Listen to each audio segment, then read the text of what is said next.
अर्ज किया है, कई लोगों को पसंद होती है चाय में चीनी कम, कई लोगों को पसंद होती है चाय में चीनी कम। अब देखेंगे टेंजेंट्स वाले थ्योरम। बोलो वाह वाह। तो मैं हूं प्रिंस और स्वागत करता हूं आपका मैग्नेट ब्रेन्स में।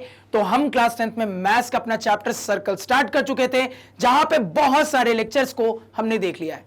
सबसे पहले एक लेक्चर में हमने ये जाना कि 10th लेवल पे सर्कल्स में हमें क्या क्या टॉपिक्स पढ़ने हैं। उसके बाद हमने सर्कल चैप्टर के सारे कंसेप्ट्स को एक ही लेक्चर में कवर किया। इसके बाद हमने ये जाना सर कि अपने इस चैप्टर में हमें टेंजेंट वाले क्या क्या थ्योरम पढ़ने हैं। उसके बाद अब अपने इसी टेंजेंट वाले थ्योरम्स की सीरीज को स्टार्ट करते हैं पहले थ्योरम के साथ, यानी कि इस लेक्चर में इस थ्योरम की डिटेल्ड कहानी देखने वाले। कौन से थ्योरम की? थ्योरम है sir, a tangent to a circle is perpendicular to the radius through the point of contact। तो इस थ्योरम की इस लेक्चर में पूरी कहानी देखने वाले हैं। कहानी की शुरुआत करते हैं, ध्यान दीजिएगा। अब अपने टेंजेंट वाले थ्योरम्स की सीरीज में अपना पहला थ्योरम देख लेते हैं। अब एक नजर यहां पे डालिए, क्या दिख रहा है सर? मुझे यहां पे दिख रहा है कि यह थ्योरम हमसे बोर्ड एग्जाम में कई बार लगातार पूछा गया है। यह थ्योरम हमसे बोर्ड एग्जाम में 2009 में, 2012 में, 2014 में, 2015 में, 2016 में इतनी बार पूछा गया है, जो कि यह बताता है कि यह theorem subjective point of view से बोर्ड एग्जाम के लिए अल्ट्रा इंपॉर्टेंट है, यानी कि यह थ्योरम अपकमिंग बोर्ड एग्जाम्स के लिए भी काफी ज्यादा इंपॉर्टेंट हो जाता है। तो थ्योरम की कहानी क्या है, थ्योरम को अप्लाई कैसे करना है, थ्योरम को प्रूव कैसे करना है, इन सारे सवालों का जवाब ढूंढेंगे, लेकिन थोड़ी देर के बाद, क्योंकि सबसे पहले 9th में पढ़े गए एक कंसेप्ट को रिवाइज करेंगे, जिसकी इस थ्योरम में जरूरत पड़ने वाली है। तो अब आपका पूरा फोकस बोर्ड पे होना चाहिए, ध्यान दीजिएगा। एक पॉइंट मैंने ड्रॉ किया, अगेन मान लो एक स्ट्रेट लाइन मैंने ड्रॉ किया। अब मेरा आपसे एक सवाल है, सवाल को ध्यान से सुनिएगा और जवाब दीजिएगा। सवाल यह है कि इस पॉइंट और इस स्ट्रेट लाइन के ऊपर लाई करने वाले पॉइंट के बीच की डिस्टेंस शो करके दिखाइए। फिर से मैं सवाल रिपीट कर रहा हूं। सवाल है, इस पॉइंट और इस स्ट्रेट लाइन के ऊपर लाई करने वाले पॉइंट के बीच की डिस्टेंस शो करके दिखाइए। अब इस सवाल को सुनते ही अलग अलग बच्चों के अलग अलग जवाब आएंगे। कुछ बच्चे यहां पे कह देंगे सर कि ये मेरा रिक्वायर्ड डिस्टेंस हो जाएगा अगर मैं अपने स्ट्रेट लाइन के ऊपर ये वाले पॉइंट को कंसीडर करता हूं। कुछ बच्चे कहेंगे सर ये रिक्वायर्ड डिस्टेंस हो जाएगा अगर मैं स्ट्रेट लाइन के ऊपर ये वाला पॉइंट कंसीडर करता हूं। कुछ बच्चे कहेंगे सर ये मेरा रिक्वायर्ड डिस्टेंस हो जाएगा अगर मैं स्ट्रेट लाइन के ऊपर ये वाला पॉइंट कंसीडर करता हूं। कुछ बच्चे कहेंगे सर ये मेरा रिक्वायर्ड डिस्टेंस हो जाएगा अगर मैं स्ट्रेट लाइन के ऊपर ये वाला पॉइंट कंसीडर करता हूं। कुछ बच्चे कहेंगे सर ये रिक्वायर्ड डिस्टेंस अगर ये पॉइंट कंसीडर किया जाता है। कुछ कहेंगे ये रिक्वायर्ड डिस्टेंस अगर ये पॉइंट कंसीडर किया जाता है। कुछ कहेंगे ये रिक्वायर्ड डिस्टेंस अगर ये पॉइंट कंसीडर किया जाता है। तो मल्टीपल आंसर्स आखिर आ क्यों रहे हैं, समझना यहां पे बात को। तो आप कहोगे सर आपका सवाल था कि इस पॉइंट और इस स्ट्रेट लाइन के ऊपर लाई करने वाले पॉइंट के बीच की डिस्टेंस शो करके दिखाइए। अब आप कहोगे सर आपने स्पेसिफाई ही नहीं किया कि स्ट्रेट लाइन के ऊपर लाई करने वाला कौन सा पॉइंट लेना है। अब चूंकि आपने स्पेसिफाई नहीं किया सर, और हम ये जानते हैं कि एक स्ट्रेट लाइन के ऊपर अनगिनत पॉइंट्स लाई करते हैं, इसी वजह से यहां पे अलग अलग बच्चों के अलग अलग जवाब आ रहे हैं, मल्टीपल बच्चों के मल्टीपल जवाब आ रहे हैं। अब आपसे एक और सवाल है, इसका जवाब दीजिए। सवाल यह है सर कि सिंपल ऑब्जर्वेशन से, यानी कि आप तो मुझे बस इस फिगर को ध्यान से देखिए, इस फिगर को देखकर बताइए कि इन सारे डिस्टेंसेस में सबसे छोटी डिस्टेंस आपको कौन सी दिख रही है।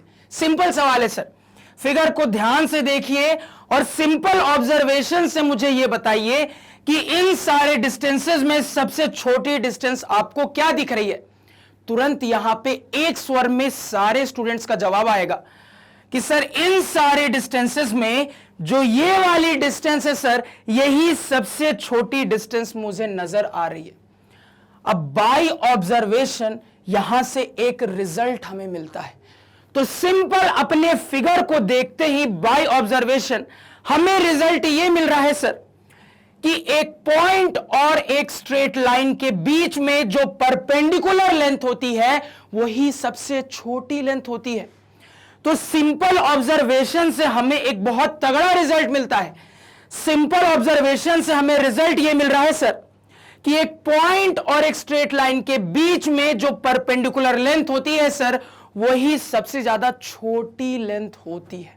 इतना सभी को क्लियर हुआ? क्लियर होना चाहिए। अब देखो सर, मैथमेटिक्स की खासियत ही यह होती है कि जो चीज हमें बाय ऑब्जर्वेशन सिंपली देखकर ऑब्जर्व हो जाती है उस चीज को हम मैथमेटिकली साबित भी कर सकते हैं।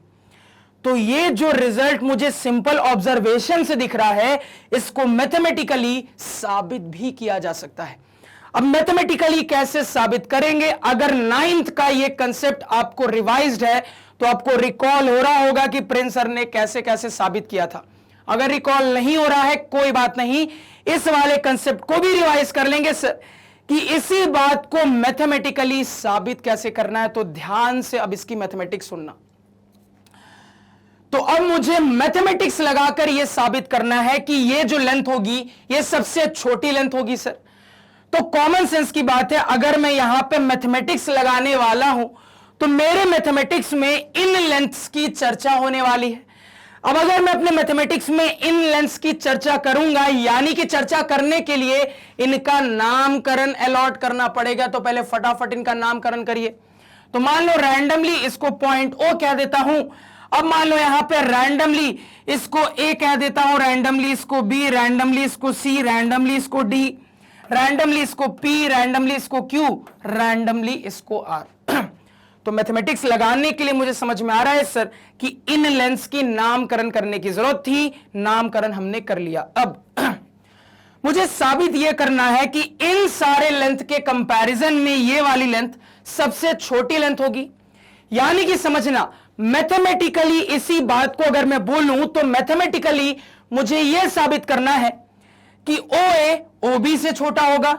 मैथमेटिकली साबित करना है OA OC से भी छोटा होगा, OA OD से भी छोटा होगा, OA OP से भी छोटा होगा, OA OQ से भी छोटा होगा, OA OR से भी छोटा होगा। यानी कि ये जो बात बार बार मैं कह रहा हूं सर कि मुझे ये साबित करना है कि इन सारे लेंथ के कंपैरिजन में ये सबसे छोटी लेंथ होगी। इसमें मैथमेटिकली हमें क्या साबित करना है ये यहां पे हमने ऑब्जर्व कर लिया। इतना समझने में कोई दिक्कत नहीं होनी चाहिए। तो ये जो हमने मैथमेटिकली ऑब्जर्व किया है इससे ये समझ में आ रहा है सर कि कुल मिलाके क्या हो रहा है, कुल मिलाके इसका बाकी सारे लेंथ से कंपैरिजन हो रहा है सर। यानी कि कोई कंपैरिजन वाली मैथमेटिक्स यहां पे लगानी पड़ेगी। इससे ये क्लियर हो रहा है सर कि इसका बाकी लेंथ से कंपैरिजन हो रहा है, यानी कि कोई ना कोई यहां पे कंपैरिजन वाली मैथमेटिक्स को फिट करना पड़ेगा। अब यहां पे मुद्दा यह है सर कि जो कुछ भी है मेरे सामने है, मुझे दिख रहा है।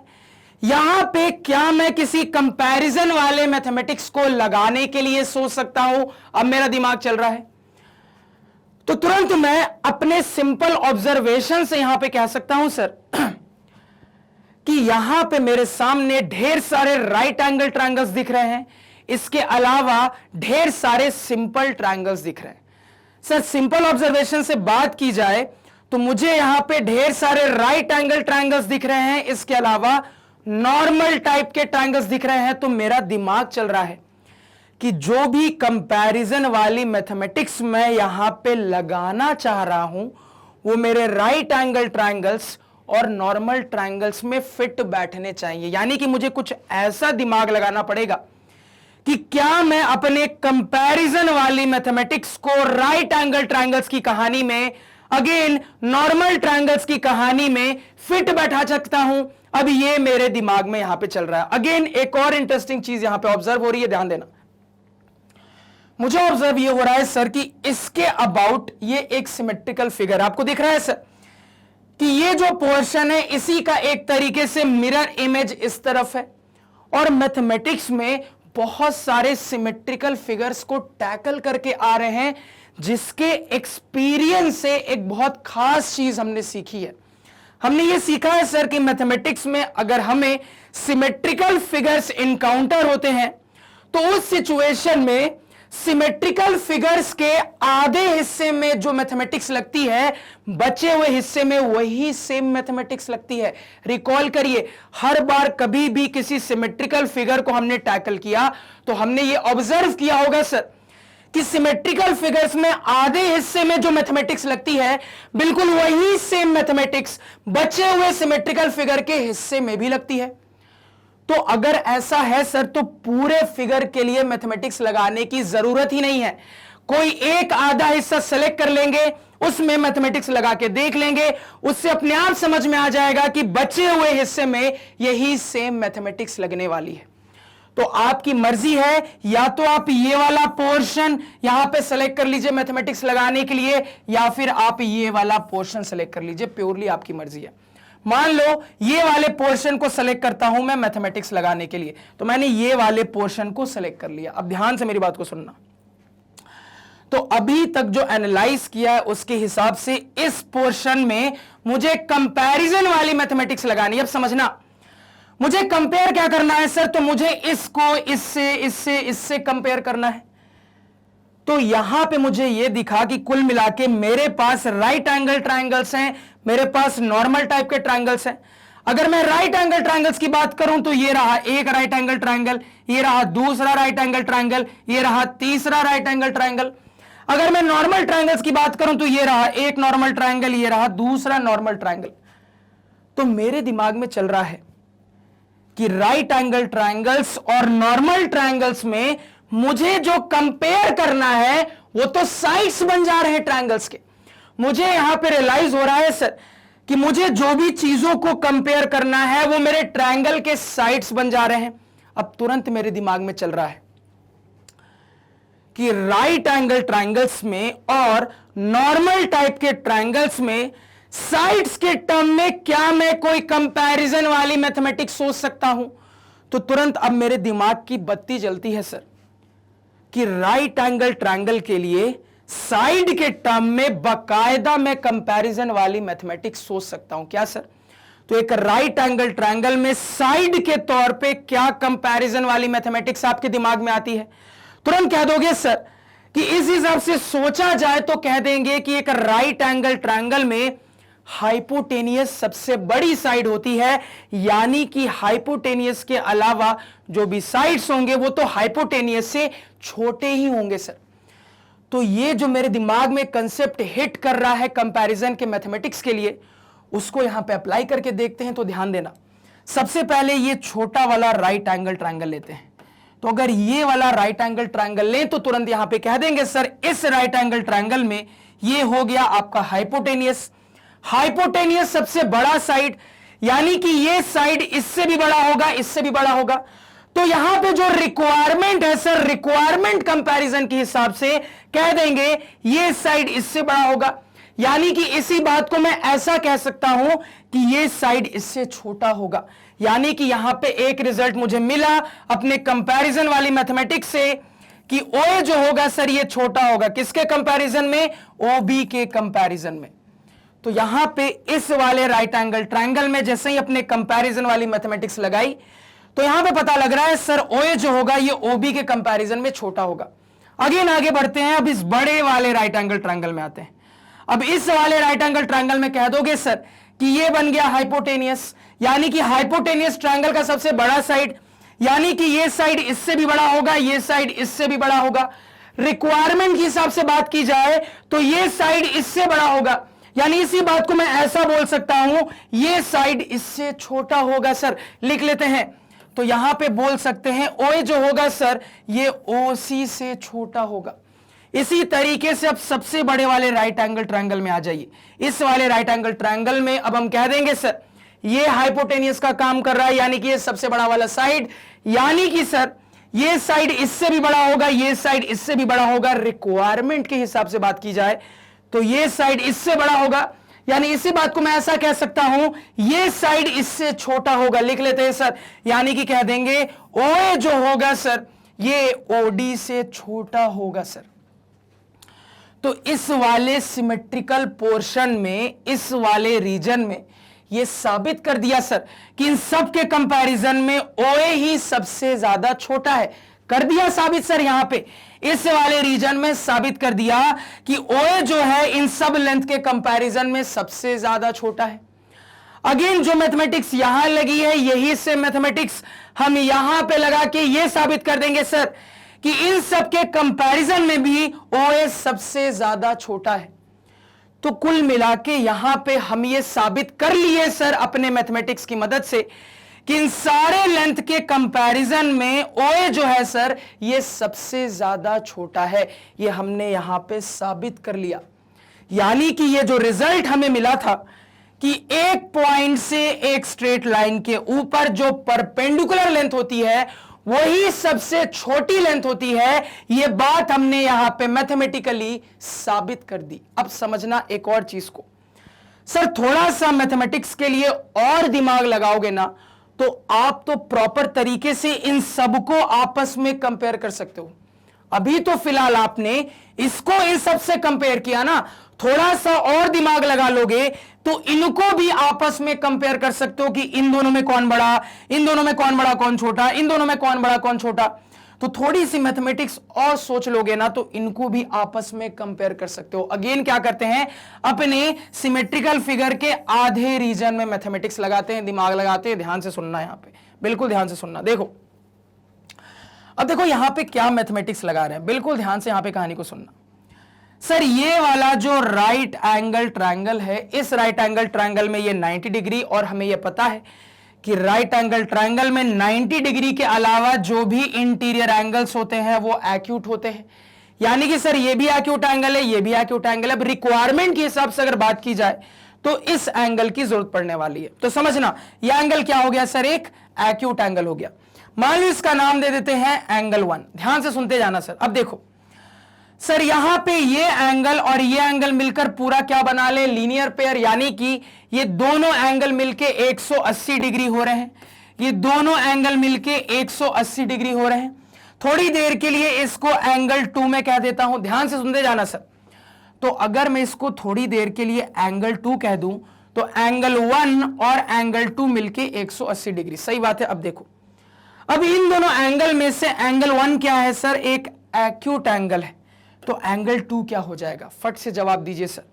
तुरंत यहां पे आपका दिमाग चलना चाहिए कि दो एंगल ऐड होके 180 हो जा रहा है। तो अगर दो एंगल में से एक एंगल एक्यूट है यानी कि 90 डिग्री से छोटा है, तो सम को 180 होने के लिए मुझे ऑब्जर्व हो रहा है दूसरे वाले को 90 से बड़ा होना पड़ेगा, यानी कि ऑब्ट्यूस होना पड़ेगा।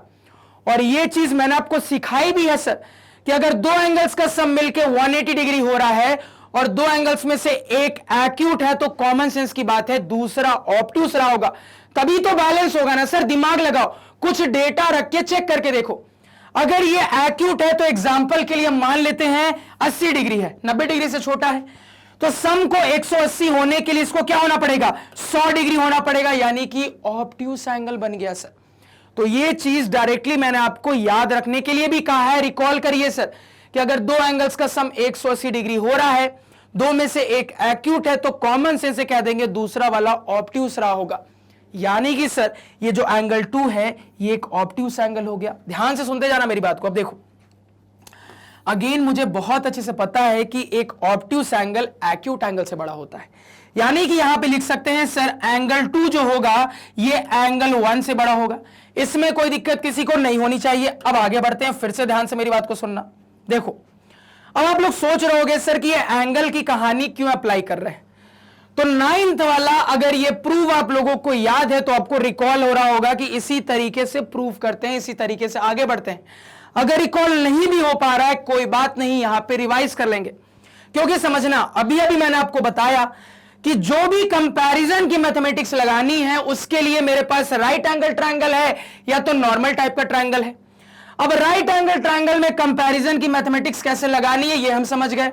अब अगर मैं आपसे सवाल करूं सर कि नॉर्मल ट्रायंगल में साइड के तौर पे, क्योंकि मुझे जो कंपेयर करना है वो ट्रायंगल के साइड बन रहे हैं सर, तो मुझे सोच के बताइए कि एक नॉर्मल ट्रायंगल में साइड के तौर पे क्या कंपैरिजन की मैथमेटिक्स दिमाग में आती है। तुरंत कहोगे सर कि एक नॉर्मल ट्रायंगल में साइड के तौर पे कंपैरिजन की मैथमेटिक्स के केस में दो चीजें दिमाग में आती है। एक तो ये बोल सकते हैं कि एक ट्रायंगल में दो साइड्स का सम तीसरे से ज्यादा होगा सर, ये कंपैरिजन की मैथमेटिक्स दिमाग में आती है। इसके अलावा एक और चीज दिमाग में आता है सर कि किसी भी ट्रायंगल में बड़े वाले एंगल के सामने वाली साइड बड़ी होती है, छोटे वाले एंगल के सामने वाली साइड छोटी होती है। तो मेरा दिमाग यहां पे लग रहा है सर कि ये वाली जो प्रॉपर्टी है कि दो साइड का सम ट्रायंगल में हमेशा तीसरे से ज्यादा होता है, इसमें तो तीन साइड कंपेयर हो रही है ना ओवरऑल। समझना, अगर मैं ये कह रहा हूं कि एक ट्रायंगल में किसी भी दो साइड्स का सम तीसरे से ज्यादा होता है तो एक ट्रायंगल के तीनों साइड कंपेयर हो जाएंगे। यानी कि फिगर के हिसाब से बात की जाए तो ये वाली लेंथ भी इंक्लूड होने लगेगी। इनकी जरूरत है क्या? नहीं, मुझे तो सिंपली इसको कंपेयर करना है। तो मेरा दिमाग यहां पे चल रहा है सर कि ये वाली जो कंपैरिजन की प्रॉपर्टी होती है कि बड़े एंगल के सामने वाला साइड बड़ा, छोटे एंगल के सामने वाला साइड छोटा, इसको फिट बैठा सकते हैं। इसी वजह से एंगल के टर्म में कहानी को सोच रहे हैं। अब देखो कैसे फिट बैठा रहे, ध्यान से सुनना। तो पहले तो मुझे यहां पे एंगल की कहानी में ये रिजल्ट मिला। अब देखो सर, अगेन मैं एक ट्रायंगल की एक्सटीरियर एंगल प्रॉपर्टी जानता हूं। इस प्रॉपर्टी को अगर मैं इस वाले ट्रायंगल के लिए अप्लाई कर दूं तो ध्यान दीजिएगा, मैं कह दूंगा सर जो एक्सटीरियर एंगल होगा ये इन दोनों इंटीरियर एंगल्स का सम होगा।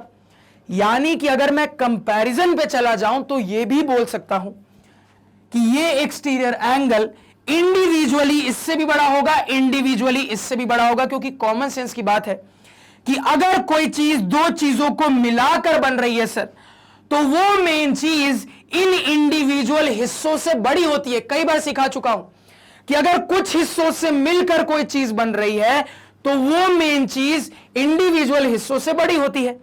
यानी कि ये एंगल इंडिविजुअली इससे भी बड़ा होगा, इंडिविजुअली इससे भी बड़ा होगा।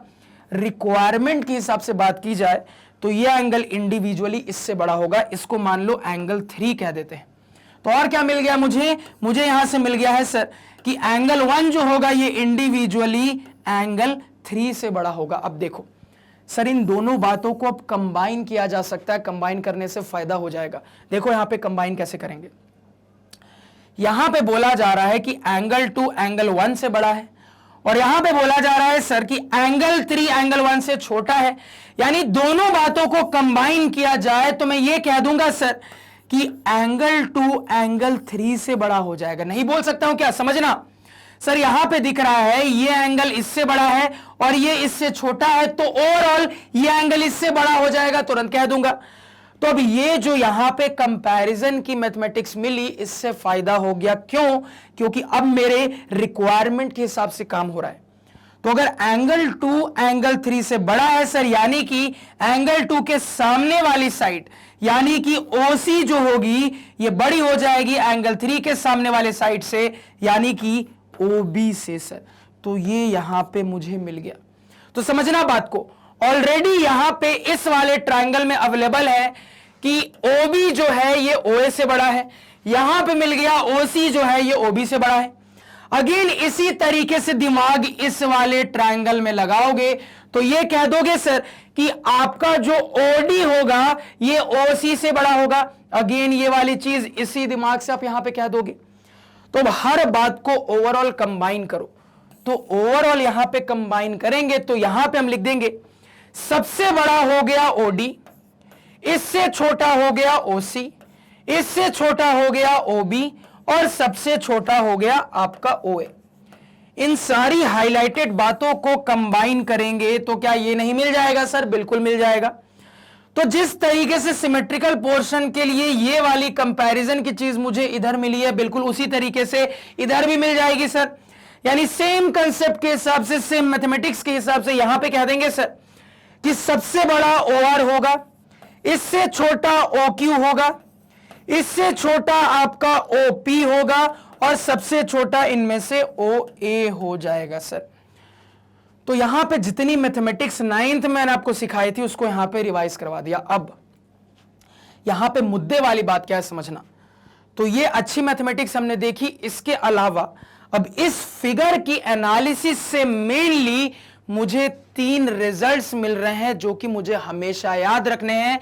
क्योंकि ये तीन रिजल्ट्स काफी ज्यादा इंपॉर्टेंट, काफी ज्यादा काम के रिजल्ट्स हैं। क्या क्या रिजल्ट्स मिल रहे हैं समझना।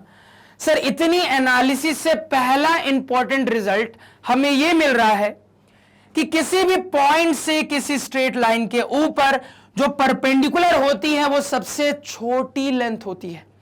पहला रिजल्ट ये मिल रहा है कि किसी भी पॉइंट से किसी स्ट्रेट लाइन के ऊपर जो परपेंडिकुलर लेंथ होती है वो सबसे छोटी लेंथ होती है। इसको याद रखना, कॉपी पर नोट कर लो। यानी कि सर इसका उल्टा भी बोला जा सकता है, यानी कि हम ये भी रिजल्ट अब याद रख सकते हैं कि किसी भी पॉइंट से किसी स्ट्रेट लाइन के ऊपर जो सबसे छोटी लेंथ होती है सर वो परपेंडिकुलर होती है उसके साथ। यानी कि इसका वाइस वर्सा भी याद रखा जा सकता है। रिजल्ट के तौर पे हम ये भी कह सकते हैं कि किसी पॉइंट से किसी स्ट्रेट लाइन के ऊपर जो सबसे छोटी लेंथ होगी वो उसके साथ परपेंडिकुलर रही होगी। हम ये भी रिजल्ट याद रख सकते हैं। तो ये दो इंपॉर्टेंट रिजल्ट हुए। इसके अलावा एक और रिजल्ट समझना, इसके अलावा एक और रिजल्ट हम ये ध्यान में रख सकते हैं सर कि ये रही हमारी परपेंडिकुलर लेंथ इस पॉइंट से स्ट्रेट लाइन के ऊपर। तो अपने परपेंडिकुलर लेंथ से जितना दूर निकलते जाएंगे लेंथ उतनी बड़ी होती चली जाएगी। इसके जितने नजदीक आते जाएंगे लेंथ इतनी छोटी होती चली जाएगी। यह भी मुझे यहां पे ऑब्जर्व हो रहा है सर कि एक और इंपॉर्टेंट, एक और मजेदार रिजल्ट यहां पे याद रख सकते हैं कि अपने परपेंडिकुलर से जितना दूर आते जाएंगे सर जो लंबाई है, जो डिस्टेंसेस है वो बड़ी होती चली जाएगी। क्योंकि आपको दिख रहा है सर थोड़ी दूर आए लेंथ बड़ी हो गई, और दूर आए लेंथ बड़ी हो गई, और दूर आए लेंथ बड़ी हो गई, और आगे आ जाते लेंथ और बड़ी हो जाती। अगेन इसी तरीके से जितना नजदीक परपेंडिकुलर के आते जाएंगे लेंथ छोटी होती चली जाएगी। सर यहां से यहां आए लेंथ छोटी हो गई, यहां से यहां आए लेंथ छोटी हो गई, यहां से यहां जाते और छोटी आ जाती। और यही सेम कहानी इस तरफ के लिए वैलिड है सर कि परपेंडिकुलर से जितने दूर निकलेंगे सर इस सिचुएशन में लेंथ उतनी ज्यादा बड़ी होती चली जाएगी। परपेंडिकुलर के जितने नजदीक आते जाएंगे लेंथ उतनी ज्यादा छोटी होती चली जाएगी सर।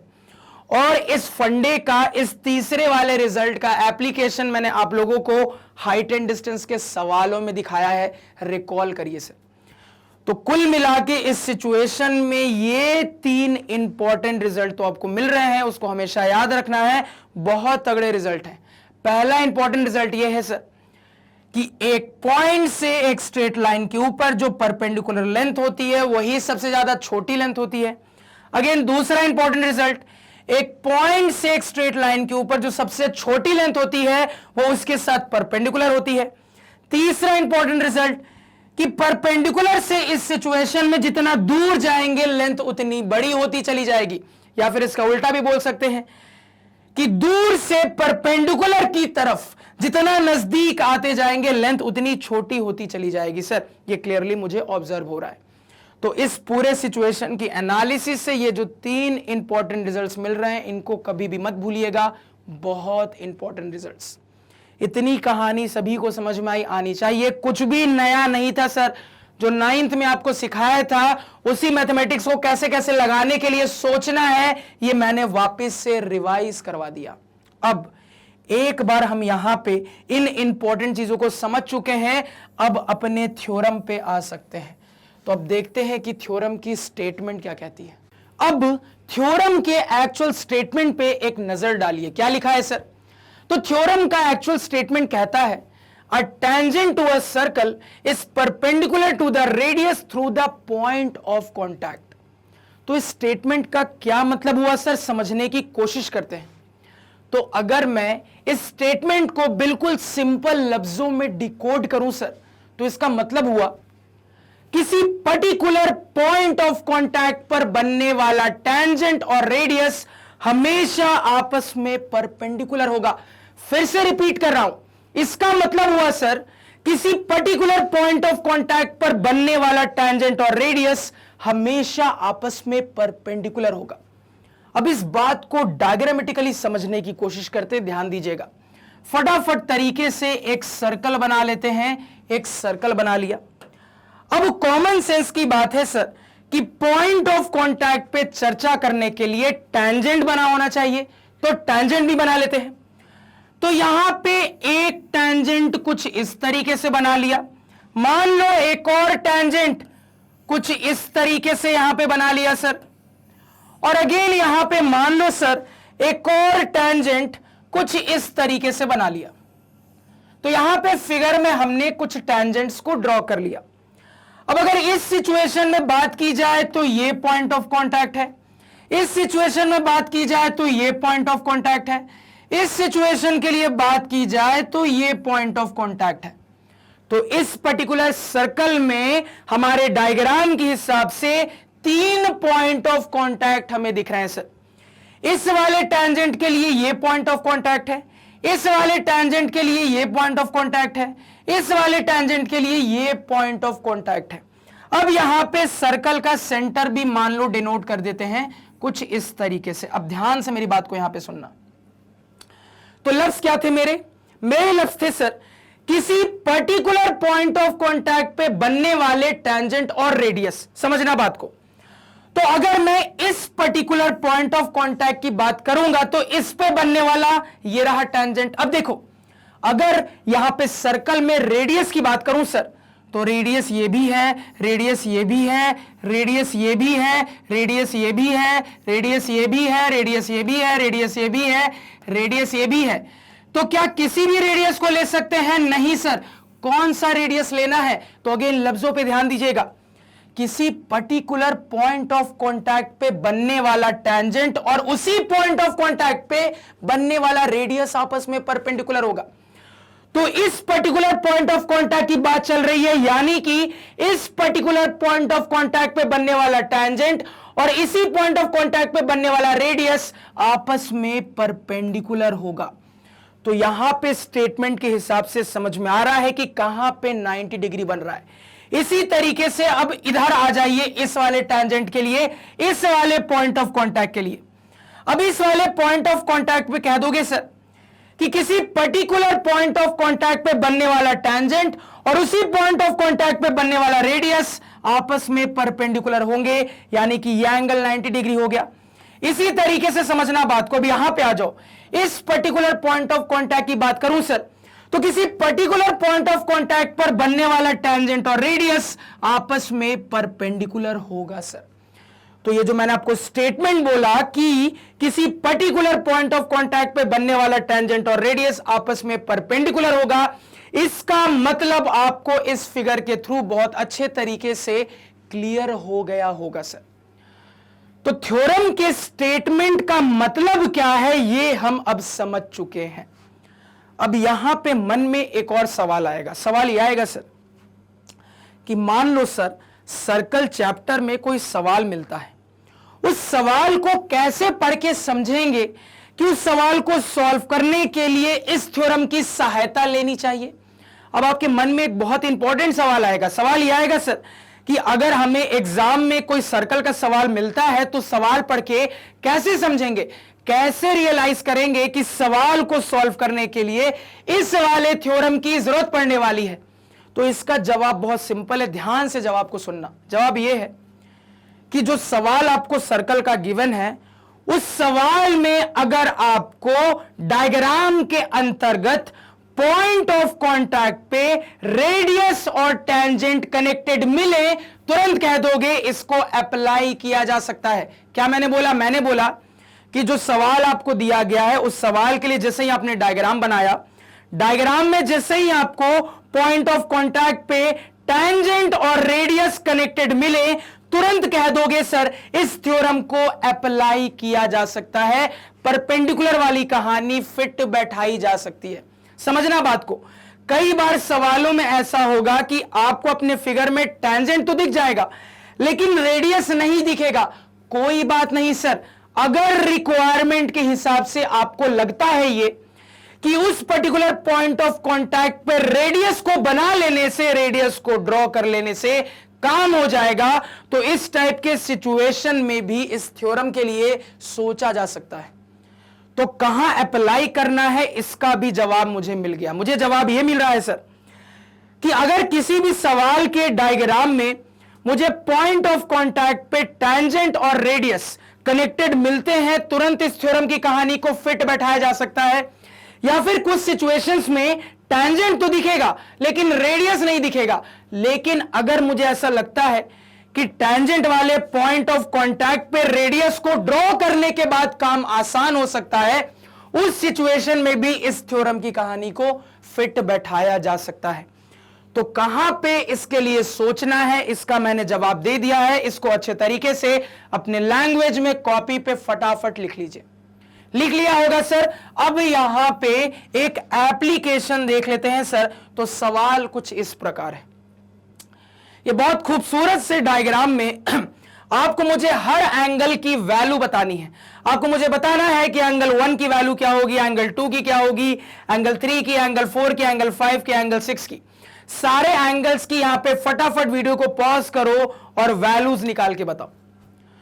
तो यहां पे क्या दोगे, बहुत फुद्दू सवाल है। तुरंत कहोगे सर कि अभी अभी जो आपने सिखाया है उसके हिसाब से मुझे ऑब्जर्व हो रहा है कि इस फिगर में बहुत सारे टैंजेंट्स हैं, यानी कि बहुत सारे पॉइंट ऑफ कॉन्टैक्ट्स हैं, और हर पॉइंट ऑफ कॉन्टैक्ट्स पे मुझे दिख रहा है सर कि टैंजेंट और रेडियस आपस में कनेक्टेड है। अभी अभी आपने सिखाया सर, किसी भी सवाल में अगर आपको किसी पर्टिकुलर पॉइंट ऑफ कांटेक्ट पे टैंजेंट और रेडियस आपस में कनेक्टेड मिलते हैं, वहां पे इस थ्योरम के लिए सोचा जा सकता है। तो ऐसी सिचुएशन यहां पे फिगर में दिख रही है सर, यानी कि थ्योरम पे सोचा जा सकता है। तो तुरंत यहां पे बोल देंगे।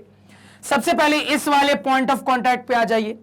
तो किसी पर्टिकुलर पॉइंट ऑफ कांटेक्ट पे बनने वाले टैंजेंट और रेडियस हमेशा आपस में परपेंडिकुलर होंगे, यानी कि एंगल 1 कितना हो गया सर, 90 डिग्री हो गया।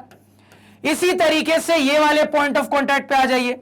तो किसी पर्टिकुलर पॉइंट ऑफ कांटेक्ट पे बनने वाला टैंजेंट और रेडियस हमेशा आपस में परपेंडिकुलर होगा, यानी कि सर एंगल 2 भी 90 डिग्री हो गया। इसी तरीके से इस पॉइंट ऑफ कांटेक्ट पे बात की जाए सर, तो किसी पर्टिकुलर पॉइंट ऑफ कांटेक्ट पे बनने वाला टैंजेंट और रेडियस हमेशा आपस में परपेंडिकुलर होगा, यानी कि एंगल 3 भी 90 डिग्री हो गया। और यही नहीं सर, आगे मुझे दिख रहा है एंगल 4 भी 90 डिग्री है, एंगल 5 भी 90 डिग्री है, एंगल 6 भी 90 डिग्री है। कुल मिला के सारे के सारे एंगल्स यहां पे 90 डिग्री है। तो ये कहानी समझ में आई। इस थ्योरम का एक एप्लीकेशन आपको यहां पे समझ में आया, बिल्कुल आना चाहिए सर। अब इसके बाद एक बहुत इंपॉर्टेंट चीज पे चलते हैं, और वो है इस थ्योरम का प्रूफ। क्योंकि इस थ्योरम का proof subjective point of view से आपके बोर्ड एग्जाम के लिए अल्ट्रा इंपॉर्टेंट है सर। तो इस थ्योरम को प्रूफ कैसे करना है उसको समझने की कोशिश करते हैं। ध्यान से सुनना। अब एक बहुत ज्यादा इंपॉर्टेंट चीज को डिस्कस कर लेते हैं अपने board exam point of view से। सब्जेक्टिव फॉर्मेट के लिए एक अल्ट्रा इंपॉर्टेंट चीज को डिस्कस कर लेते हैं, यानी कि अपने इस थ्योरम के प्रूफ को डिस्कस कर लेते हैं सर कि इस थ्योरम को प्रूफ कैसे करना है। तो prove that a tangent to a circle is perpendicular to the radius through the point of contact. यानी कि इसी बात को अगर मैं सिंपल लफ्जों में बोलूं तो हमें यह साबित करना है, हमें यह प्रूव करना है कि किसी पर्टिकुलर पॉइंट ऑफ कांटेक्ट पर बनने वाला टेंजेंट और रेडियस आपस में परपेंडिकुलर होगा। यानी कि यह परपेंडिकुलर की कहानी हमें यहां पे प्रूव करनी है, परपेंडिकुलर की कहानी साबित करनी है। तो कॉमन सेंस की बात है सर, कहानी साबित करने के लिए डायग्राम बनाना होगा। डायग्राम में क्या बनाओगे? अगेन कॉमन सेंस से क्लियर, एक सर्कल बनाने की जरूरत है। तो अपनी मर्जी के हिसाब से रैंडमली किसी भी साइज के रेडियस का एक सर्कल बना लेते हैं। तो किसी भी साइज के रेडियस का रैंडमली एक सर्कल बना लिया सर। अब यहां पे ध्यान से कहानी को सुनना। तो सवाल की जो सिचुएशन है उसके हिसाब से पॉइंट ऑफ कांटेक्ट चर्चा में आएगा। अब पॉइंट ऑफ कांटेक्ट के लिए एक टैंजेंट बनाना पड़ेगा।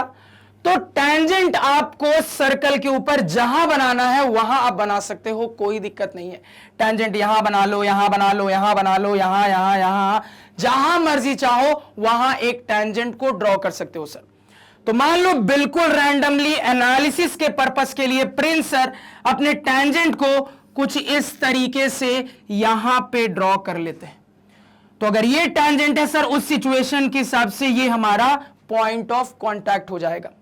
अगेन मुझे पता है सर सेंटर को लोकेट करना होगा, फटाफट सेंटर को भी यहां पे लोकेट कर लिया।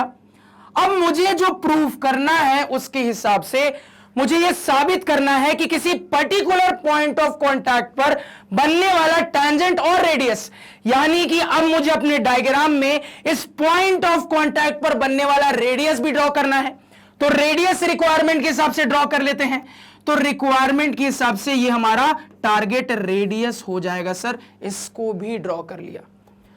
तो मुझे यहां पे यह साबित करना है अपने फिगर में कि किसी पर्टिकुलर पॉइंट ऑफ कांटेक्ट पर बनने वाला टेंजेंट और रेडियस आपस में परपेंडिकुलर होगा, यानी फिगर के हिसाब से ये इसके परपेंडिकुलर होगा। यही मुझे साबित करना है, यही मुझे प्रूफ करना है। इतनी कहानी समझने में कोई दिक्कत नहीं होनी चाहिए। अब अगेन कॉमन सेंस की बात है, कोई भी मैथमेटिक्स लगाने के लिए जो भी चीजें मैंने ड्रॉ की हैं इनका नामकरण करना पड़ेगा सर। फटाफट नामकरण कर लेते हैं। मान लो अपने सर्कल के सेंटर को O से रिप्रेजेंट कर लेते हैं। मान लो यहां पे पॉइंट ऑफ कांटेक्ट को P से रिप्रेजेंट कर लेते हैं। अब देखो स्ट्रेट लाइन का, इस टेंजेंट का भी नामकरण करना पड़ेगा।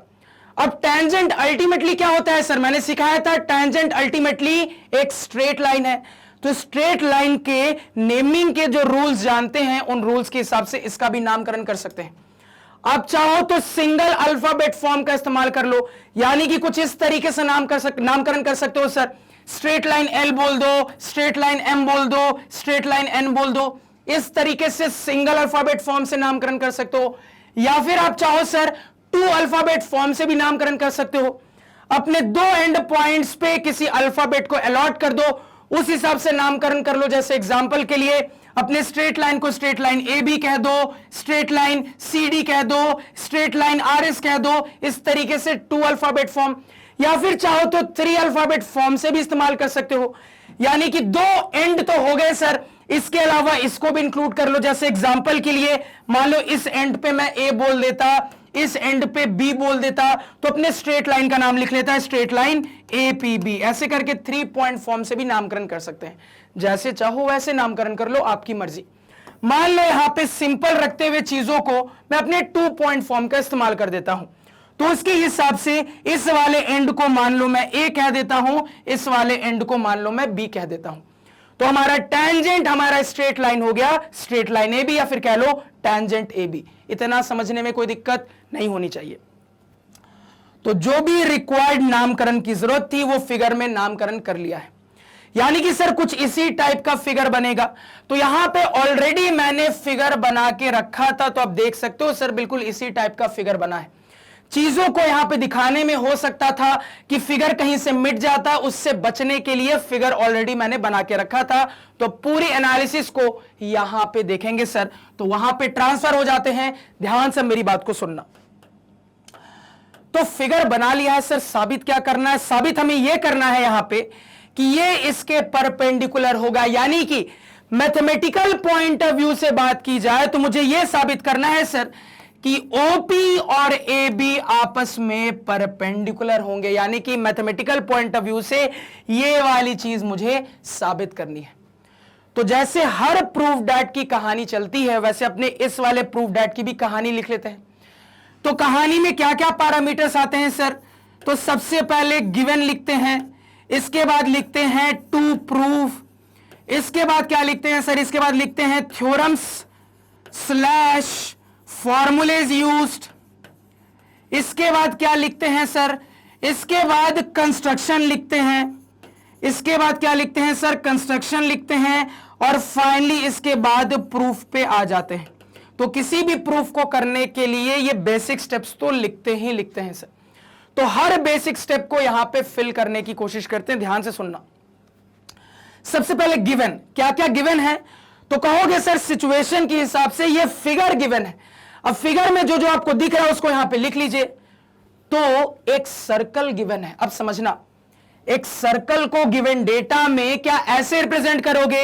अ circle is given with centre O and radius OP। नहीं सर, रिकॉल करिए, सर्कल रिप्रेजेंटेशन का तरीका सिखाया था, इस्तेमाल कर लीजिए। तो यहां पे कह दोगे गिवन में सर, दूसरे कलर से लिख लेते हैं। गिवन में यहां पे कह दोगे कि a circle with centre O and radius OP is given. इसको अपने उस रिप्रेजेंटेशन वाले तरीके से फटाफट एक छोटे से स्टेप में लिख लिया। और क्या गिवन है सर? तो ये टेंजेंट है इसका A B at point P, यानी इस सिचुएशन के लिए इस सर्कल का ए बी टेंजेंट है जहां पे पॉइंट ऑफ कॉन्टैक्ट पी है। इस बात को भी लिख लेते हैं। तो circle with centre O and radius O P and a tangent A B and a tangent A B at P is given, at P is given. ये यहां पे हमने लिख लिया सर। तो यहां पे सर्कल की चर्चा कर ली, टेंजेंट की भी चर्चा कर ली, किस पॉइंट पे टेंजेंट है यानी कि पॉइंट ऑफ कांटेक्ट की भी चर्चा कर ली सर। गिवन डेटा लिख लिया। इसके बाद टू प्रूव, क्या प्रूव करना है? तो मैथमेटिकली फिगर के हिसाब से हमने ऑब्जर्व कर लिया है कि हमें प्रूव करना है सर कि ओपी और ए बी आपस में परपेंडिकुलर होंगे। यही हमारा टू प्रूव हो जाएगा। थ्योरम स्लैश फॉर्मूलेज यूज्ड के लिए जगह छोड़ दीजिए, 2 लाइनें। जब पूरा प्रूफ कंप्लीट हो जाएगा, जो भी थ्योरम या फॉर्मूला आपने इस्तेमाल किया है उसको यहां पे फिल कर लेना। इसके बाद कंस्ट्रक्शन, फिलहाल के लिए इसकी जगह भी खाली छोड़ दीजिए। जब एनालिसिस करेंगे तो अपने आप समझ में आ जाएगा कि कंस्ट्रक्शन करने की जरूरत है कि जरूरत नहीं है, तब इसको फिल कर लेंगे। अब सीधे आ जाते हैं प्रूफ पे। तो प्रूफ की कहानी को ध्यान से यहां पे सुनिएगा कि कैसे प्रूफ करना है, प्रूफ के लिए कैसे सोचना है। बिल्कुल ध्यान से सुनना। तो क्या दिमाग आपको लगता है लगाना चाहिए? तो आपका दिमाग चलना चाहिए कि अगर सर मैं इस पूरे फिगर में से थोड़ी देर के लिए, अगर सर मैं यहां पे इस पूरे फिगर में से थोड़ी देर के लिए इस सर्कल को अगर गायब कर देता हूं सर, थोड़ी देर के लिए अगर इस सर्कल को गायब कर देता हूं, तो ये जो फिगर बचा हुआ मिलता है ये जाना पहचाना फिगर है। इस फिगर की एनालिसिस अभी अभी मैंने आपको शुरुआत के लेक्चर में सिखाई थी। तो जाना पहचाना फिगर है। तो इस जाने पहचाने फिगर के लिए हमने 3 बहुत ज्यादा इंपॉर्टेंट रिजल्ट्स खोजे थे। तो मेरा दिमाग चल रहा है कि अगर यहां पे जाना पहचाना फिगर छिपा हुआ है सर, तो जाने पहचाने फिगर के लिए जो रिजल्ट्स हमने देखे थे उन्हीं रिजल्ट्स की मदद से जरूर हमें जो प्रूफ करना है वो प्रूव हो जाएगा। अब मुद्दा यह हो जाता है सर कि हमने जो अपने 3 रिजल्ट्स देखे थे उनमें से कौन सा रिजल्ट इस सिचुएशन के लिए कारगर रिजल्ट रहेगा, कौन सा रिजल्ट इस सिचुएशन के लिए काम का रहेगा। तो मुद्दा क्या है सर? तो मुद्दा है ये वाली चीज प्रूफ करना। तो मुझे क्या साबित करना है सर? मुझे इसको 90 डिग्री साबित करना है। तो दिमाग लगाइए, 3 रिजल्ट में से कौन सा रिजल्ट यहां पे यूज कर दोगे? तो 90 डिग्री साबित करना है। तो तुरंत मेरा दिमाग चल रहा है कि हमने एक रिजल्ट देखा था सर। रिजल्ट कहता है कि किसी पॉइंट से किसी स्ट्रेट लाइन के ऊपर जो शॉर्टेस्ट लेंथ होती है सर, वही शॉर्टेस्ट लेंथ परपेंडिकुलर होती है। तो तुरंत मेरा दिमाग चल रहा है मुझे परपेंडिकुलर साबित करना है, यानी कि अगर मैं ओपी को शॉर्टेस्ट लेंथ साबित कर देता हूं तो मेरा काम हो जाएगा सर। तो मेरा यहां पे दिमाग चल रहा है और मुझे यह रियलाइज हो चुका है कि अगर मैं इस वाले को सबसे छोटी लेंथ साबित कर देता हूं तो मेरा काम हो जाएगा। अब कॉमन सेंस से मेरा दिमाग अगेन आगे चल रहा है सर कि छोटा बड़ा बात करने के लिए कोई कंपैरिजन होना चाहिए। समझ रहे हो ना? वो उससे लंबा है, वो उससे छोटा है, ये चीज इससे बड़ी है, ये चीज छोटी है सर। ये बताने के लिए हमेशा हमारे पास कंपैरिजन करने के लिए कुछ ना कुछ होता है। तो अगर मुझे इसको सबसे छोटा साबित करना है तो कंपैरिजन करने के लिए कुछ होना चाहिए ना सर। तो कुछ दिख रहा है क्या कंपैरिजन करने के लिए? नहीं दिख रहा है, यानी कि कंपैरिजन करने के लिए कुछ बनाना पड़ेगा। अगेन मुझे अपना ये स्पेशल फिगर रिकॉल होता है। तो छोटा बड़ा करने के लिए यहां पे कंपैरिजन के तौर पे मुझे रिकॉल हो रहा है सर कि इस पॉइंट से अपने स्ट्रेट लाइन के ऊपर और लाइनें बनानी पड़ेंगी। तो इस पॉइंट से अपने स्ट्रेट लाइन के ऊपर ऐसे ऐसे ऐसे ऐसे ऐसे ऐसे कई लाइनें बना सकते हैं। अब ओवरऑल इसको इनसे कंपेयर करके सबसे छोटा साबित कर देंगे तो ऑटोमेटिकली परपेंडिकुलर प्रूव हो जाएगा। आप देखो इंटरेस्टिंग यहां पे क्या है। अब इंटरेस्टिंग यहां पे यह है सर कि आपको इन सब से इसको कंपेयर करने की जरूरत नहीं है। आप तो दिमाग लगाओ, दिमाग ये लगाओ सर कि ये जो पूरी की पूरी बाहर की लाइनें हैं ना, इन बाहर की लाइनों की फैटर्निटी को किसी एक रिप्रेजेंटेटिव के थ्रू रिप्रेजेंट कर लो। जैसा आपने देखा होगा स्टूडेंट्स का यूनियन होता है, टीचर्स का यूनियन होता है, बहुत सारे ग्रुप का यूनियन होता है जो कि इस पूरे ग्रुप को रिप्रेजेंट करता है। उसी तरीके से ये बाहर वाली लाइनों का जो इतना ग्रुप है ना, इस पूरे यूनियन को किसी एक के थ्रू रिप्रेजेंट कर लेते हैं। तो किसी एक के थ्रू प्रूफ कर लेंगे तो पूरे यूनियन के लिए भी प्रूव हो जाएगा सर। तो यहां पे अपना यही दिमाग लगाते हुए कोई एक बाहर में लाइन कंसीडर कर लेंगे, उसी से कंपैरिजन दिखा लेंगे, काम हो जाएगा। तो बाहर में या तो इस तरफ ले लो या इस तरफ ले लो, प्योरली आपकी मर्जी है। मान लो बाहर में मैं इस तरफ ले लेता हूं, तो बाहर में इस तरीके से मैंने यहां पे एक लाइन को ड्रॉ कर लिया, एक लाइन सेगमेंट को ड्रॉ कर लिया। अब ऑब्वियस सी बात है सर, कंपैरिजन करने के लिए इसका इस्तेमाल होने वाला है, यानी इसके भी नामकरण की जरूरत पड़ने वाली है। अब ध्यान देना यहां पे, अब इसके नामकरण की जरूरत पड़ने वाली है सर। तो ये वाला लाइन सेगमेंट इस वाले स्ट्रेट लाइन को जिस पॉइंट पे इंटरसेक्ट कर रहा है, इसको मान लो पॉइंट में कुछ कह देता हूं आर। इसको मैंने क्या कह दिया सर, कुछ पॉइंट आर कह दिया। अगेन यहां पे आपको दिख रहा होगा सर कि ये जो लाइन है ये सर्कल को भी इंटरसेक्ट करती हुई जा रही है सर। इसका भी कुछ नामकरण दे देते हैं, मान लो इसका कुछ भी नामकरण दे दो, नामकरण आप दे दो एस, कुछ और भी दे सकते थे, कोई दिक्कत नहीं है सर। तो यहां पे मुझे रियलाइज हो रहा है कि जो प्रूफ करना है उसके लिए कंस्ट्रक्शन करने की जरूरत पड़ी है। तो जो कंस्ट्रक्शन करने की जरूरत पड़ी है, अब उसको यहां पे लिख लेते हैं। यहां पे लिख लेंगे सर कि draw any other line segment from O to A B, draw any other line segment का नाम क्या है, any other line segment O B from O to A B such that it intersects the circle at S, such that it intersects the circle at S। इसको construction में लिख देंगे, क्योंकि मुझे पता है कि मुझे जो प्रूफ करना है उसके लिए कंपेयर करने के लिए कोई चाहिए था, वो हमने यहां पे ढूंढ लिया है कंपेयर करने के लिए। अब कुल मिला के टारगेट ये है सर कि इसको इससे छोटा साबित करना। अब कुल मिला के टारगेट ये है सर कि इसको इस लाइन OR से छोटा साबित करना है।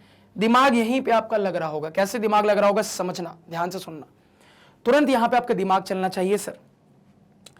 ये जो पूरा का पूरा OR है ये इस पार्ट और इस पार्ट से मिलकर बना है, और हमें यह बहुत अच्छे से पता है सर कि जो आपका बड़ा वाला पार्ट होता है वो अपने इंडिविजुअल छोटों से हमेशा बड़ा होता है। मुझे बहुत अच्छे से पता है सर यहां पे कि चूंकि ये पूरा इन दोनों से मिलकर बना है, यानी कि मैं यहां पे कह सकता हूं ये इंडिविजुअली इससे भी बड़ा होगा, ये इंडिविजुअली इससे भी बड़ा होगा। अगेन मेरा दिमाग चल रहा है सर कि ये जो है ये आपके सर्कल के रेडियस का काम कर रहा है, और ये भी आपके सर्कल का रेडियस है। तो मैं यहां पे इसको इससे रिप्लेस कर सकता हूं। अब जैसे ही मैं इसको यहां पे इससे रिप्लेस कर दूंगा, तुरंत कह दूंगा सर कि ये चीज इससे बड़ी हो गई। तो ये चीज अगर इससे बड़ी साबित हो गई, इसी को उल्टा करके ऐसा बोल सकते हैं ये चीज इससे छोटी साबित हो गई। और हमने अभी समझा था कि ये बाहर वाली पूरी लाइनों की फ्रैटर्निटी को रिप्रेजेंट कर रहा है, ये यूनियन लीडर है। तो अगर ये यूनियन लीडर से छोटा साबित हो गया, यानी कि पूरे ग्रुप से ओवरऑल छोटा साबित हो गया, यानी कि यह साबित हो गया कि यहां से इस लाइन के ऊपर बनने वाले सारे डिस्टेंसेस में यह सबसे छोटी लेंथ होगी। अब जैसे ये सबसे छोटा लेंथ साबित हो गया, ऑटोमेटिकली कह देंगे ये जरूर इस पे परपेंडिकुलर होना चाहिए। जो प्रूफ करना था प्रूफ कर लिया। ये वाले पोर्शन को फिर से रिपीट कर रहा हूं, ध्यान से यहां पे कहानी को सुनना, बिल्कुल ध्यान से देखो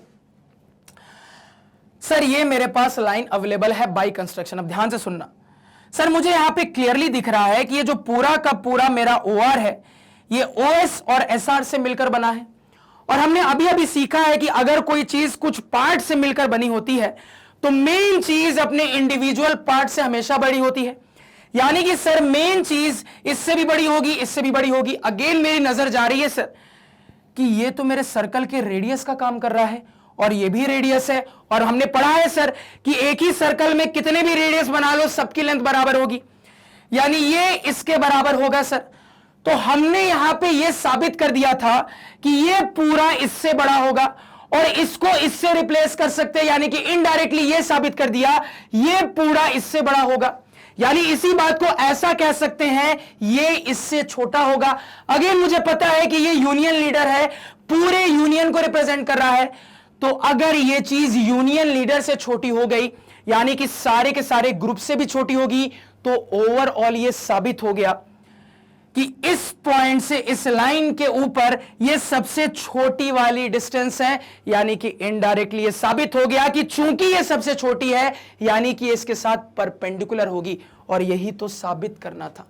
समझ में आया सभी को? बिल्कुल आना चाहिए। इसलिए मैंने कहा था प्रूफ सिंपल है लेकिन बहुत इंपॉर्टेंट है, क्योंकि बहुत बार बोर्ड एग्जाम में पूछा गया। आपने देखा नहीं था लाइन से कितनी बार पूछा गया था बोर्ड एग्जाम में, तो बहुत ज्यादा इंपॉर्टेंट और क्रूशियल प्रूफ है इस चैप्टर से आपके बोर्ड एग्जाम के लिए। तो प्रूफ में क्या क्या कहानी लिखनी अब आपको क्लियर हो रहा होगा, तो यहां पे लिखना स्टार्ट करते हैं प्रूफ की कहानी। ध्यान से यहां पे सुनना, प्रूफ की कहानी प्रिंस सर की जुबानी। तो बस जो समझाया उसको यहां पे लिख लेंगे। तो तुरंत यहां पे लिख लेंगे सर कि हमारा जो पूरा का पूरा OR है, ये OR किससे मिलके बना है? तो ये OR OS और SR से मिलके बना है।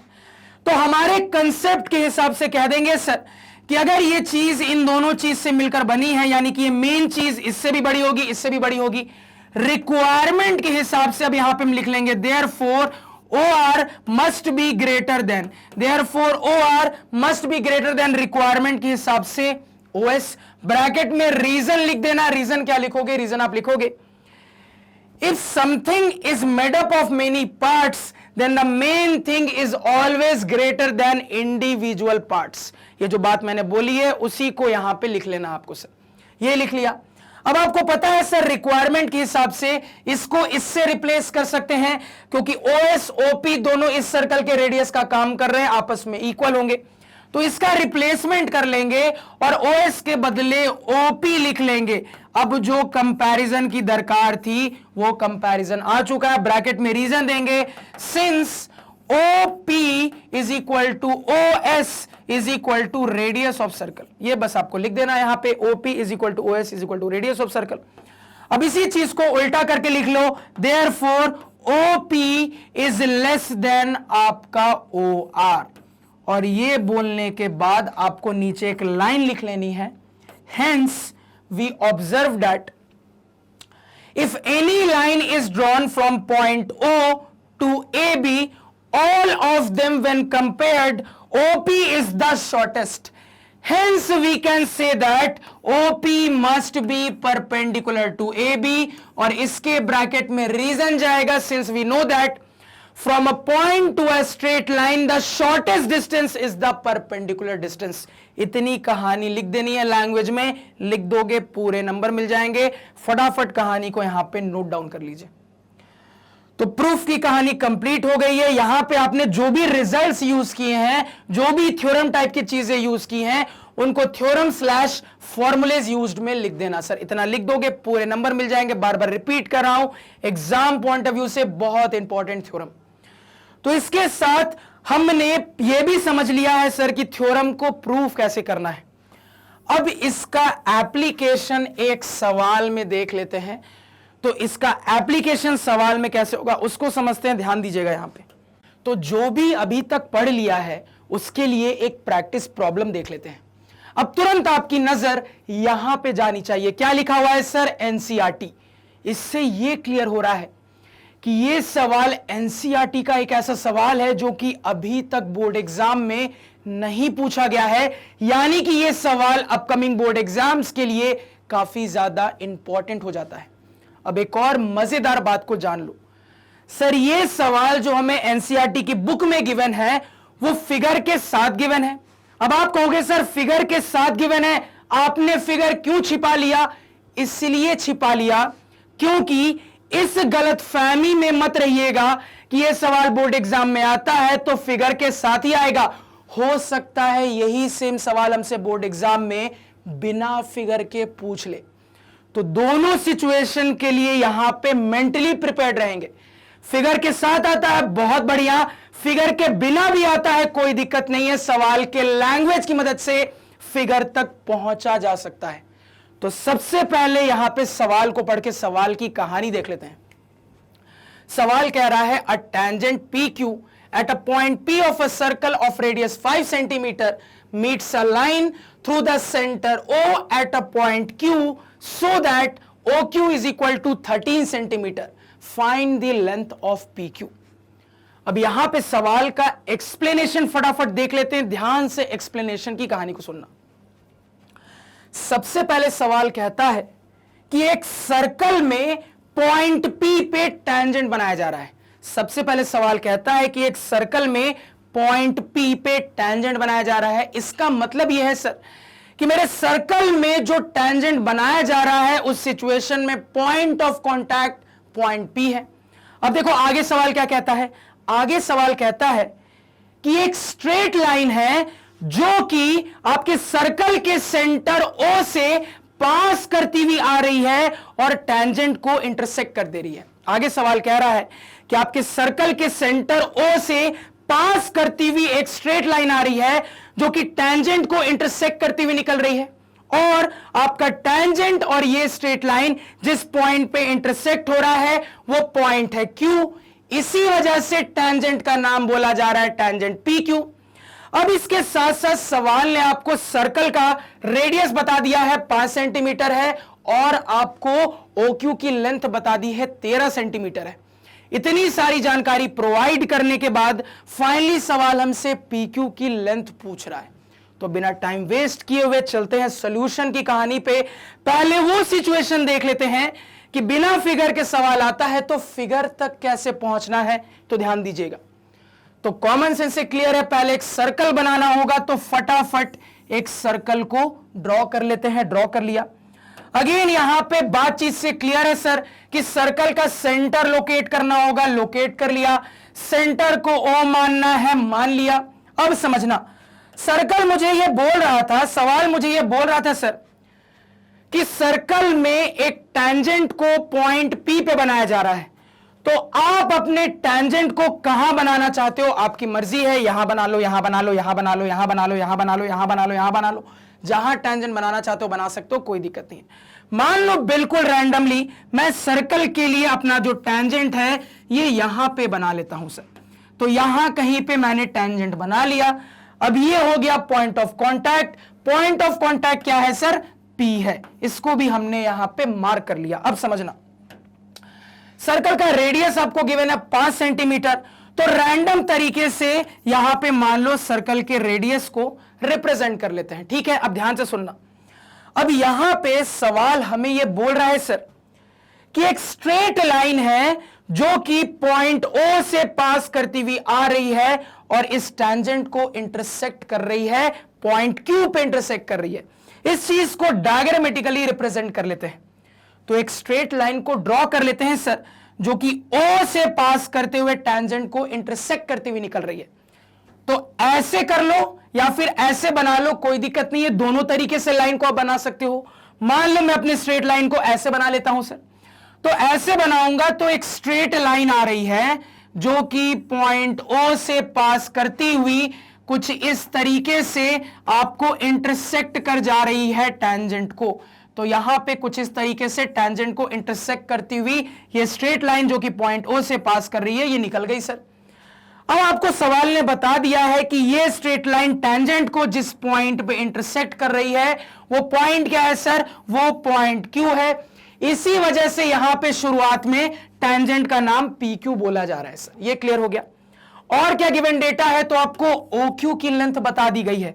OQ क्या है सर? ये वाली लेंथ OQ हो जाएगा, ये हो गया आपका 13 सेंटीमीटर। तो यहां से यहां तक की लेंथ आपको बता दी गई है। अब फाइनली क्या पूछा जा रहा है सर? तो अब फाइनली मुझसे PQ की लेंथ यानी ये वाली लेंथ पूछी जा रही है, क्या होगी? तो सवाल के अनुसार डायग्राम यहां पे क्रिएट कर लिया। पहले फटाफट डायग्राम ड्रॉ कर लो। क्या दिमाग लगाओगे फटाफट यहां पे बताओ। तो आपका यहां पे अब दिमाग चलना स्टार्ट होगा। समझना, आप कहोगे सर सर्कल में एक टेंजेंट बना है, सही बात है सर, लेकिन अभी फिलहाल जिस तरीके से सवाल यहां पे बोला गया है सर, पॉइंट ऑफ कांटेक्ट पे रेडियस बना हुआ नहीं दिख रहा है। कोई बात नहीं, क्या आपको सिखाया था? मैंने सिखाया था सर कि सवाल के सिचुएशन में पॉइंट ऑफ कांटेक्ट पे रेडियस बना हुआ मिल भी सकता है, नहीं भी मिल सकता है।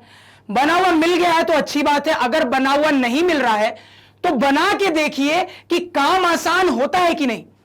तो नहीं बना हुआ है ना सर, बना के देखेंगे काम आसान होता है कि नहीं।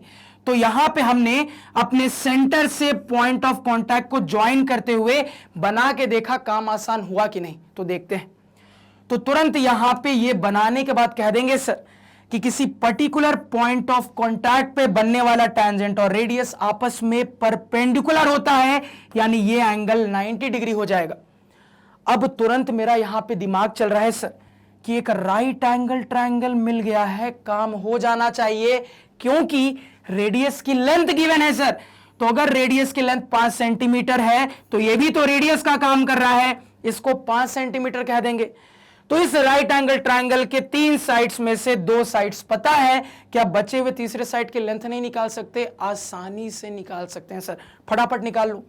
तो अगर आपको पाइथागोरन ट्रिपलेट याद है और अगर यह सवाल ऑब्जेक्टिव में आता, सीधे कह देते कि 5 13 के कॉम्बिनेशन के साथ पाइथागोरन ट्रिपलेट में 12 आता है, यानी कि ये वाली लेंथ 12 होनी चाहिए, सीधे ऑब्जेक्टिव में कह देते। सॉल्व भी करोगे यही आंसर आएगा। सॉल्व करते तो यहां पे आप कह देते सर कि आपके जो PQ की लेंथ हो जाएगी, ये हो जाएगी स्क्वायर रूट के अंदर OQ का स्क्वायर माइनस यहां पे OP का स्क्वायर। यहां पे डेटा पुटिंग करो सर। OQ क्या है? 13, यानी कि 13 का स्क्वायर माइनस OP है 5, यानी कि 5 का स्क्वायर। तो ये हो गया 169 माइनस 25, यानी कि सर यहां पे 144 स्क्वायर रूट, यानी कि 12 सेंटीमीटर। जैसा कि आप देख पा रहे होगे सेम आंसर निकल के आ रहा है। फटाफट कहानी को नोट डाउन कर लीजिए। तो सवाल की पूरी कहानी क्लियर हुई, क्लियर होनी चाहिए। अभी भी फिगर मैंने छिपा के रखा है। अब देखो यहां पे बुक का फिगर क्या है, अब ध्यान से सुनना। तो यहां पे कहोगे सर बहुत ज्यादा मिलता जुलता नहीं दिख रहा है, लेकिन समझना बात को। देखो अगर बुक आपको सिंपली फिगर बना के ऑलरेडी देता है तब तो काम बहुत आसान हो गया। तुरंत कह दोगे सर कि पॉइंट ऑफ कांटेक्ट पे मुझे दिख रहा है कि रेडियस और टेंजेंट बने हुए हैं, यानी कि यहां पे ये 90 डिग्री हो जाएगा।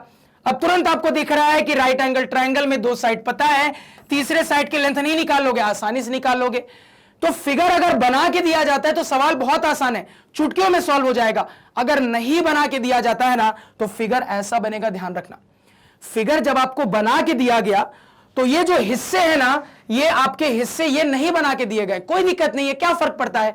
फिगर बना के जैसा दिया गया है तो यही आपका फिगर है। अगर फिगर बना के नहीं दिया जाएगा तब आपका फिगर लैंग्वेज के हिसाब से ऐसे बनेगा, समझना। क्योंकि लैंग्वेज में क्लियरली बोला है कि एक स्ट्रेट लाइन आ रहा है जो कि सेंटर से पास करता हुआ टेंजेंट को इंटरसेक्ट कर रहा है। तो प्रॉपर तरीके से मैंने यहां पे स्ट्रेट लाइन बना के दिखाया सर। तो फिगर ऑलरेडी बना के दे दिया, कोई दिक्कत नहीं है सर। नहीं बना के देगा ना, ऐसे डायग्राम बनाओगे, वैसे मत बनाना। अभी बोल रहा हूं, लैंग्वेज में देखो लाइन बोला जा रहा है, बार बार क्या बोला जा रहा है सर? लाइन बोला जा रहा है यहां पे। तो फटाफट इस कहानी को यहां पे नोट डाउन कर लीजिए। तो इस प्रैक्टिस प्रॉब्लम के साथ अपने थ्योरम से रिलेटेड हर सवाल का जवाब मिल गया। थ्योरम क्या है, थ्योरम को किसी सवाल में कैसे अप्लाई करना है, कहां कहां एप्लीकेशन हो सकते हैं, प्रैक्टिस प्रॉब्लम में भी टेस्ट करके देख लिया सर। तो इसके साथ अब मैं कह सकता हूं कि इस पूरे थ्योरम की कहानी होती है खत्म। एक VVI थ्योरम है। उम्मीद करूंगा जो भी इस लेक्चर में पढ़ाया बहुत अच्छे से क्लियर है, कहीं किसी भी किस्म का डाउट नहीं है। अगर आपको लग रहा है कहीं कोई भी किस्म का डाउट है तो लेक्चर को उस पॉइंट पे दोबारा से देखिए, आपका डाउट अपने आप क्लियर हो जाएगा। अगर इसके बाद भी डाउट क्लियर नहीं होता तो जरूर से मुझे कमेंट सेक्शन में बताइए। आपके सारे कमेंट्स को मैं रिप्लाई करने की पूरी कोशिश करता हूं। तो आज के पढ़ाए हुए नोट्स आप हमारे ऑफिशियल वेबसाइट magnetbrains.com से डाउनलोड कर सकते हैं, जिसका लिंक वीडियो के डिस्क्रिप्शन में है। magnetbrains.com पे किंडरगार्टन से लेकर 12 तक सारे सब्जेक्ट और कोर्सेज मिल जाते हैं, वो भी बिल्कुल क्वालिटी टीचर्स के द्वारा। सबसे बड़ी बात जो कि मैग्नेट ब्रेन्स को खास बनाती है वो ये है सर कि जहां पे दूसरे चैनल शुरुआत का हल्का फुल्का कंटेंट आपको फ्री में देकर ललचाते हैं और बाकी कंटेंट के लिए पैसे चार्ज करते हैं, वहीं पे मैग्नेट ब्रेन्स पे पूरा का पूरा क्वालिटी कंटेंट, पूरे के पूरे कोर्सेज क्वालिटी टीचर्स के द्वारा पहले भी फ्री था, अभी भी फ्री है, आगे भी रहेगा। बस आपके साइड से एक ही चीज चाहिए और वो है आपका प्यार और सपोर्ट। तो आप अपना प्यार और सपोर्ट हम पे इसी तरीके से बनाए रखें, हम इसी तरीके से आप लोगों के लिए मेहनत करते रहेंगे। इसी नोट पे लेक्चर को एंड करते हैं। Thank you.